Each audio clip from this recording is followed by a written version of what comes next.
Hello भाइयों, सबसे पहले आप सभी का स्वागत है आपका अपने चैनल में। मैं अनूप यादव आप सभी का स्वागत करता हूं।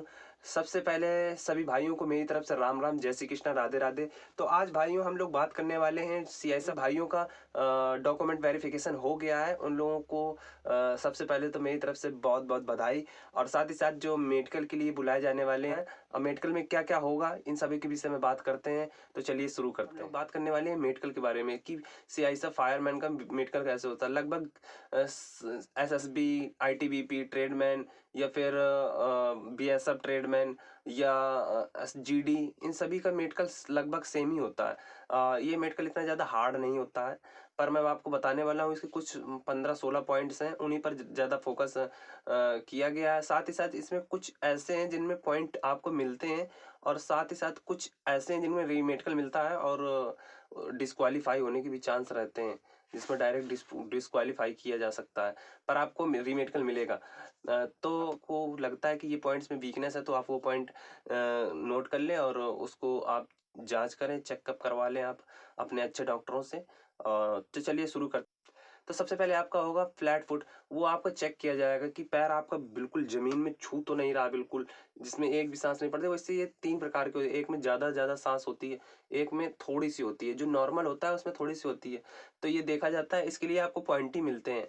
फिर इसके बाद होता है आपका नौकनी।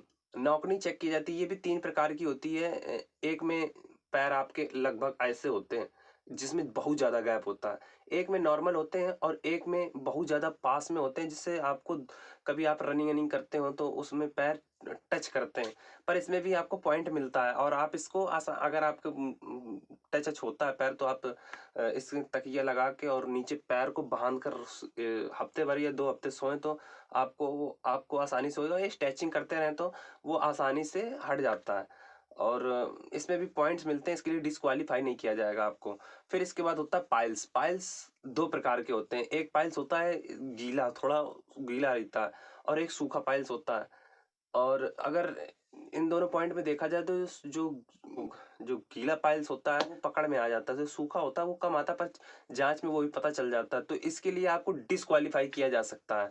तो इसकी अगर आपको इसकी कोई समस्या है तो आप इसकी जांच करवा ले एक अच्छे डॉक्टरों से, जिनमें जीएसटी एसटी नंबर दिया हो।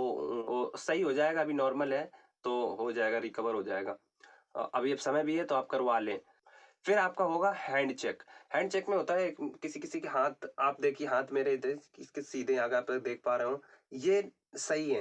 किसी किसी के हाथ ऐसे छू जाते हैं और किसी के ज्यादा दूर होते हैं, तो ये भी तीन प्रकार के होते हैं। इसके लिए भी आपको पॉइंट मिलेंगे, इसके लिए डिस्क्वालीफाई नहीं किया जाता, इसके लिए पॉइंट दिए जाएंगे आपको। और इससे घबराने वाली बात नहीं है, तो नॉर्मली फिर आपकी फिंगर चेक की जाएंगी। किसी में टेढ़ी होती है, किसी क्या क्या प्रॉब्लम होती है, वो अब फिंगर देखी जाती हैं। किसी की क्या होता है, टूटी उटी होती है जैसे, तो वो सब चेक करते हैं, इसमें भी पॉइंट दिया जाता है, इसके लिए भी आप घबराने की दिक्कत नहीं है।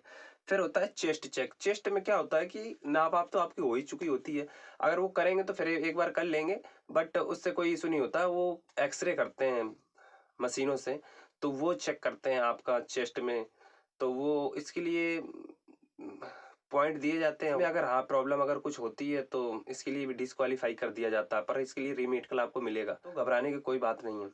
फिर होता है टीथ चेक। ये दांत चेक होंगे। इसमें क्या होता है कि 2-4 दांत से ज्यादा अगर आपके पास टेढ़े मेढ़े या वो बेकार है, तो इसके लिए भी पॉइंट मिलते हैं। डिस्क्वालीफाई इसमें भी नहीं किया जाता आप लोगों को, तो घबराए नहीं। होता है आइस। आइस चेक होता है, इसमें 6x6 की ली जाती है आइस, और बाकी कलर विजन। इसमें इसमें क्या होता है कि इसमें आपको कागज में अलग मल्टीपल कलर दिए होंगे, उसमें कुछ नंबर लिखा होगा, वो आपको होता है, उसे वर्णनाता कहते हैं। पर ये इसमें डिस्क्वालीफाई किया जा सकता है, क्योंकि इसके लिए मेडिकल रीमेडिकल भी मिलेगा, तो आप इतनी जल्दी आसानी से वो होता नहीं है, जो तो आपको जमजात से होता है, तो ये प्रॉब्लम, तो इसके लिए आपको बाहर कर दिया जा सकता है। फिर होते हैं कान चेक। कान में क्या होता है, साफ साफ आप कर लें कान अपने, मतलब कि हम कहेंगे कि वो जो डॉक्टर होते हैं वो केमिकल वेमिकल डाल के साफ करते हैं, जो कि अंदर आप पर्दे के लिए हानि होता है। मैं तो कहूँगा कि आप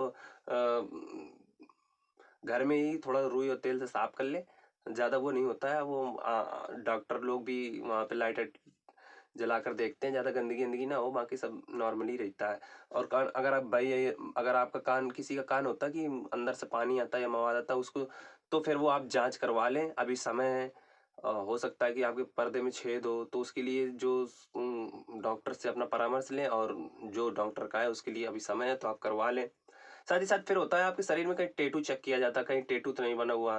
टैटू अगर है तो ठीक है भी होता है, पर टैटू बहुत बड़ा ना बना हो। बीपी चेक होता है। हाँ, और उसमें कुछ होते हैं, बीपी चेक होता है। बीपी चेक ज़्यादा हाई भी नहीं होना चाहिए, ज़्यादा लो भी नहीं होना चाहिए, तो वो बीपी का भी देखा जाता है। इसमें ऐसे कुछ 14 पॉइंट होते हैं, इसमें से 2-3 पॉइंट होते हैं जिसमें आपको डिस्क्वालीफाई किया जाता है, जैसे कि चेस्ट में। फिर पाइल्स के लिए आपको डिस्क्वालीफाई किया जा सकता है। इसके बाद कलर विजन में भी आपको डिस्क्वालीफाई किया जा सकता है। तो यही 2-3 पॉइंट हैं, इनमें डिस्क्वालीफाई किया जा सकता है, वरना आपके लिए मेडिकल बहुत ही नॉर्मल और ईजी होता है। तो आप घबराएं नहीं, हिम्मत रखें।